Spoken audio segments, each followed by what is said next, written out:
বন্ধুরা, HTML tutorial সিরিজের আজকের ভিডিওতে আমরা আলোচনা করব একটি ইন্টারেস্টিং টপিক নিয়ে, যেটি হলো গুগল ম্যাপ।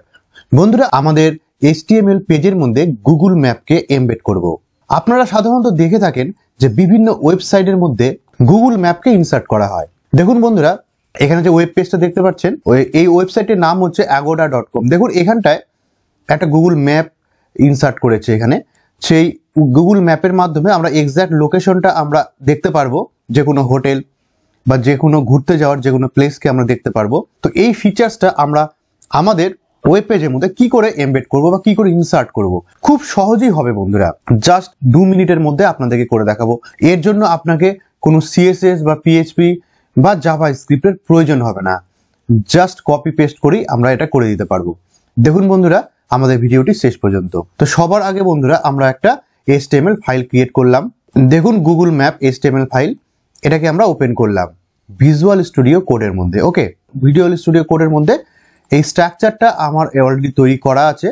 ওকে, আমি এবার এটাকে ওপেন করি গুগল ম্যাপটাকে। দেখুন এখানে ফাঁকা আছে, কিচ্ছু নেই। এর টাইটেল দেওয়া আছে গুগল ম্যাপ। সবার আগে আমরা কি করব, গুগল ক্রোম ওপেন করলাম। গুগল ক্রোম ওপেন করার পরে ডান দিকে দেখুন এই অপশনটাতে ক্লিক করব। অপশনটাতে এখানে ক্লিক করলাম। এইখানে আমরা চলে যাব ম্যাপের মধ্যে, যে গুগল ম্যাপ যেখানে আছে, আপনারা সবাই জানেন গুগল ম্যাপ। ওকে বন্ধুরা, এবার বন্ধুরা আমরা যে এক্সাক্ট লোকেশনটা আমরা ওয়েব পেজের মধ্যে দিতে চাই, জায়গাটাকে আমরা সার্চ করব। ধরুন আমি দিব ডাউকি। ডাউকি খুব সুন্দর একটি ঘোরার জায়গা, মেঘালয়ে অবস্থিত, একদম বাংলাদেশ বর্ডারের পাশে। এখান থেকে বাংলাদেশ বর্ডারটাও খুব সুন্দর লাগে দেখতে। আপনারা চাইলে ঘুরে আসতে পারেন, খুবই সুন্দর জায়গা ডাউকি। এখানে একটা ট্রান্সপারেন্ট রিভার আছে, এত সুন্দর, নৌকা করে ঘুরতে খুবই ভালো লাগবে। যাই হোক বন্ধুরা, এখানে আমার খুলে গেল যে ম্যাপটা। এইবার আমরা কি করব, এই ম্যাপটাকে আমরা আমাদের ওয়েব পেজের মধ্যে ইনসার্ট করব। ওকে, বাঁদিকে দেখুন এই শেয়ারের অপশনটা দেখতে পাচ্ছেন, সেখানে ক্লিক করলাম। এইবার দেখুন এখান থেকে শেয়ার আপনারা করতে পারেন, কপি লিঙ্ক করতে পারেন, ফেসবুকে, টুইটারে, জিমেলে আপনারা লিঙ্ক সেন্ড করতে পারেন। তো আমরা সেখানে যাব না। দেখুন উপরে এমবেড এ ম্যাপ অপশনটা দেখতে পাচ্ছেন, এখানে ক্লিক করলাম। এইবার দেখুন এখানে কপি HTML অপশনটা আছে, কপি HTML। কপি HTML এ ক্লিক করলাম, তাহলে এই লিঙ্কটা আমার কপি হয়ে গেল। ওকে, এবার আমি সোজা চলে যাই ভিজুয়াল স্টুডিও কোডের মধ্যে। দেখুন বন্ধুরা, ভিজুয়াল স্টুডিও কোডের মধ্যে গিয়ে আমরা বডির মধ্যে আমি পেস্ট করে দিলাম। দেখুন লম্বা একটা কোড আমার এখানে চলে আসলো। ওকে, লাস্ট ভিডিওতে আমরা আইফ্রেম নিয়ে আপনাদেরকে দেখিয়েছিলাম। আইফ্রেমের মধ্যে আমরা এক্সটার্নাল কোনো ডকুমেন্টকে ইনসার্ট করতে পারি। আমার গুগল ম্যাপটাও আমার আইফ্রেমের মধ্যে এসছে, আপনারা দেখতে পারেন। এখানে আমরা কোডিং লিখিনি, এই আইফ্রেমের মধ্যেই কিন্তু ম্যাপটা এসছে। এই আইফ্রেম ট্যাগের সোর্স হচ্ছে অ্যাট্রিবিউট। এই সোর্সের মধ্যেই অ্যাকচুয়াল পাথটা দেওয়া আছে, যে লিঙ্কটা দেওয়া আছে সেটা এইখানে আছে। দেখুন বড় একটা লিঙ্ক দেওয়া আছে। ওকে, আচ্ছা এই পর্যন্ত আমরা আগে সেভ করে আপনাদেরকে দেখিয়ে দিই আসলো কিনা। এবার আমরা যাই মেন ডকুমেন্টে, গুগল ম্যাপ। ওকে, এখানে গিয়ে রিফ্রেশ করলাম। দেখুন বন্ধুরা চলে আসলো গুগল ম্যাপ, এখানে অটোমেটিক চলে আসলো বন্ধুরা।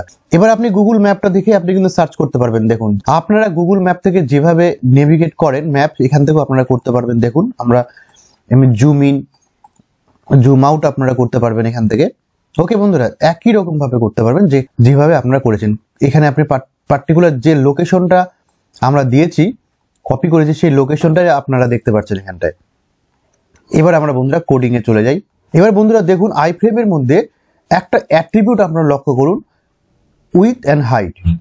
আমরা চাচ্ছি উইথ এবং হাইট আমি সাইজটাকে অনেকটা কমিয়ে দিব বা বাড়িয়ে দিব। তাহলে এখান থেকে 500-600 জায়গায় আমি 500 করে দিলাম, আর এখানে 300 করে দিলাম।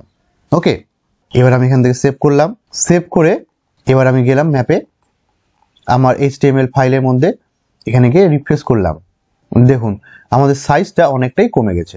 এছাড়া বন্ধুরা আপনারা CSS ব্যবহার করে আপনারা ডিজাইন করতে পারবেন, বা আপনি যদি টেবিল ব্যবহার করেন, টেবিল করে এখানে বর্ডার সেট করতে পারবেন। কিভাবে দেখিয়ে দিচ্ছি।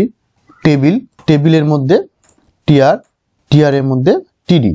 ওকে, এই TDর মধ্যে আমি ম্যাপটাকে কপি করে নিই, এখান থেকে কাট করে নিই, কাট করে এখানে আমি পেস্ট করে দিই।